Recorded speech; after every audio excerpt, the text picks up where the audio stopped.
இந்த உலகில் நாம் பார்க்கும் ஒவ்வொரு உயிரும் ஒரு சாதாரண பிறப்பல்ல. அது நல்வினையும் தீவினையும் சேர்ந்து உருவான ஒரு நீண்ட பயணம். முனிவர்கள் சொல்வதென்ன தெரியுமா? ஒரு உயிர் தன் கர்மத்தின்படி பல்வேறு பிறப்புகளை எடுத்து இறுதியில் மனிதராக பிறக்கிறது. அந்த பயணத்தை 7 வகை பிறப்புகளாக பிரிக்கிறார்கள். தேவர்கள், மனிதர்கள், மிருகங்கள், பறவைகள், நீர்வாழ் உயிர்கள், ஊர்வனங்கள், தாவரங்கள். இந்த பிறப்புகள் ஒரு வரிசையில் மட்டும் வராது. நம்முடைய வினைக்கு ஏற்ப எந்த வடிவமாகவும் மாறலாம். ஆனால் மனித பிறப்பு மட்டும் ஒரு அரிய வாய்ப்பு.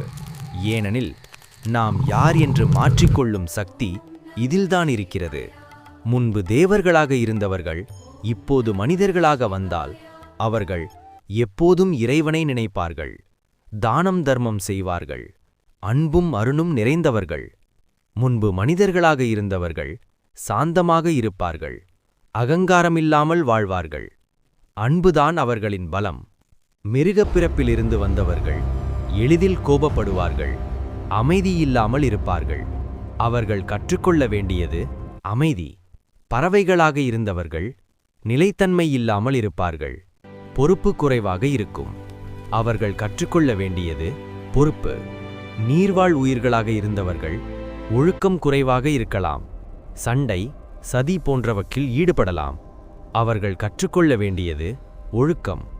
ஊர்வனப் பிறப்பிலிருந்து வந்தவர்கள் நம்பிக்கை குறைவாக இருக்கும், வாழ்க்கையில் தடுமாறுவார்கள்.